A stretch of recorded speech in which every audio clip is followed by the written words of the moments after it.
नमस्कार, मैं हूं तमन्ना महाजन और आप देख रहे हैं एपीएन। और अब रुक करते हैं एपीएन सुपरफास्ट का।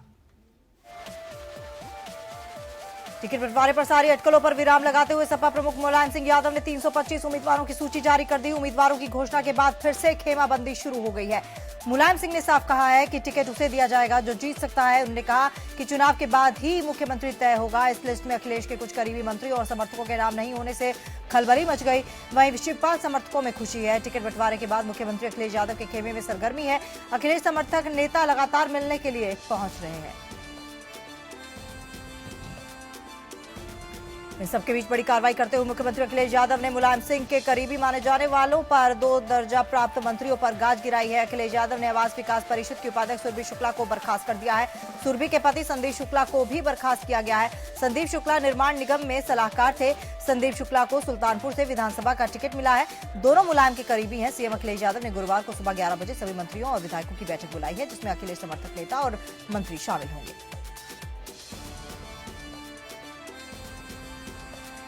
चुनाव सर पर हो तो नेता नई योजनाओं और लोकार्पण उद्घाटन करते ही हैं। ऐसे में आज भी सीएम अखिलेश कई योजनाओं का लोकार्पण करेंगे।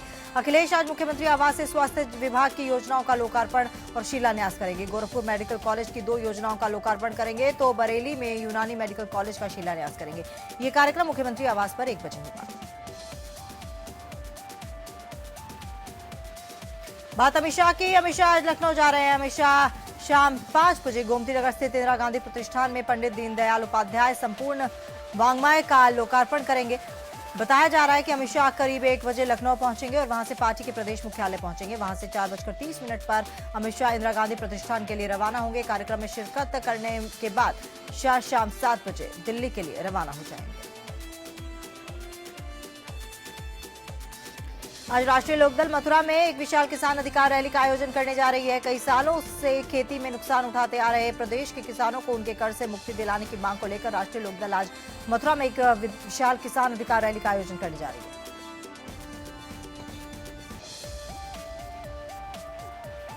नोटबंदी का आज 51वां दिन, लेकिन नकदी का संकट जस का तस।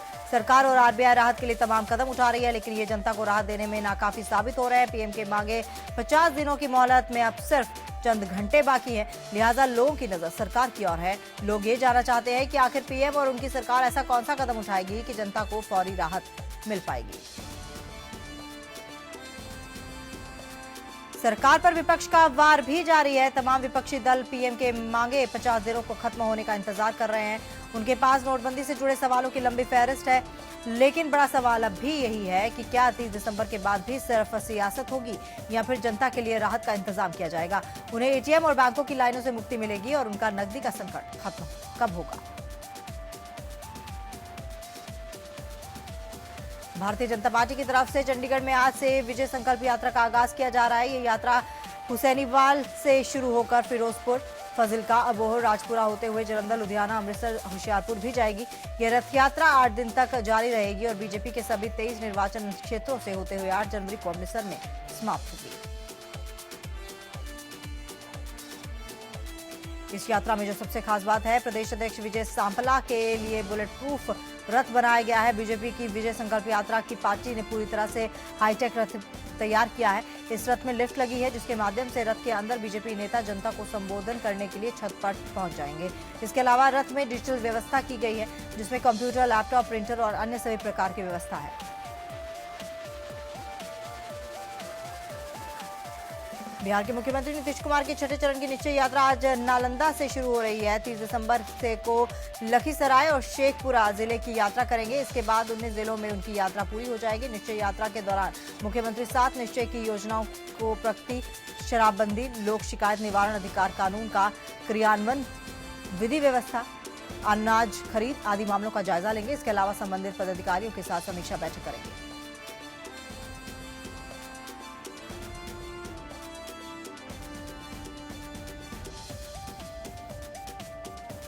नजीब जंग का इस्तीफा मंजूर होने के बाद राष्ट्रपति ने दिल्ली के नए उपराज्यपाल के लिए अनिल बैजल के नाम पर मुहर लगा दी है। अनिल बैजल पूर्व गृह सचिव है। अनिल बैजल के नाम के ऐलान के बाद विदेश मंत्री ने सुषमा स्वराज ने बधाई दी और ट्वीट किया।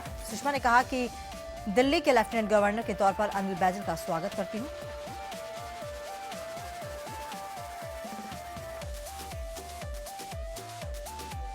राष्ट्रीय सुरक्षा सलाहकार बनने से पहले अजीत डोभाल भी विवेकानंद इंटरनेशनल फाउंडेशन के सदस्य रह चुके हैं। इससे पहले बैजल का नाम तब सुर्खियों में आया था जब उन्हें जम्मू कश्मीर के राज्यपाल बनाने की बात चली थी।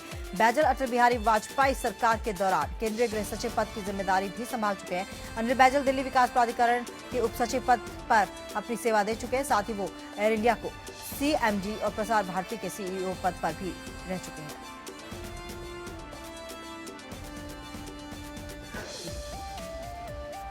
देहरादून में 27 दिसंबर को प्रधानमंत्री मोदी के जनसभा को संबोधित करने के दौरान आपदा राहत में हुए घोटाले पर दिए बयान के बाद बीजेपी और कांग्रेस एक बार फिर आमने सामने आ गई है। अब कहीं ना कहीं इस मामले में सियासत गर्म होती दिख रही है। पीएम के दौरे के बाद सूबे के नेता एक दूसरे पर आरोप प्रत्यारोप करने में लगे हैं। जल्दी विधानसभा चुनाव की तारीखों की घोषणा हो जाएगी, जिसको लेकर कांग्रेस और बीजेपी दोनों ही पार्टियां जोर शोर से चुनावी तैयारियों में जुट गई हैं, लेकिन दोनों पार्टियों की तरफ से मुख्यमंत्री के चेहरे का खुलासा भी नहीं किया गया है। झारखंड सरकार के 2 वर्ष पूरे होने के बाद सत्ता पक्ष और विपक्ष के बीच जमकर आरोप प्रत्यारोप का दौर चल रहा है।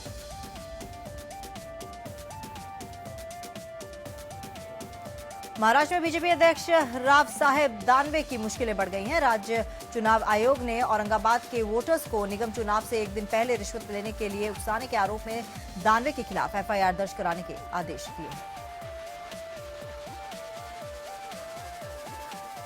मुंबई के लाइफलाइन पर उस वक्त आज ब्रेक लगने की आशंका उठ खड़ी हुई जब कुर्ली अंबरनाथ लोक के 5 डिब्बे पटरी से उतर गए। राहत की बात यही रही कि कल्याण और चिटवाली के बीच हुए इस हादसे में किसी की हताहत होने की कोई खबर नहीं है।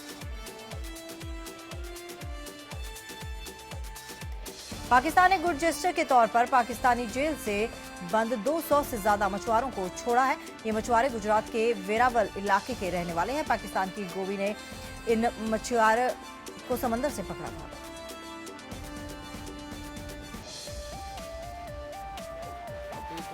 ठीक लग रहा है। खुश है? हाँ खुश। हाँ कितने टाइम से बंद थे आप? 15 महीने से। वो अभी तो इंडिया में आएगा तो बहुत अच्छा लगेगा। घर तो बहुत याद आती है। कैसे पकड़े गए थे? वो मच्छी मारने के लिए। और महाराजगंज के पनियार थाना क्षेत्र के सुचितपुर भगोना में बाहर शौच के लिए जा रहे 2 लोगों पर एक तेंदुए ने हमला कर दिया। गंभीर रूप से घायलों को इलाज के लिए PHC लाया गया।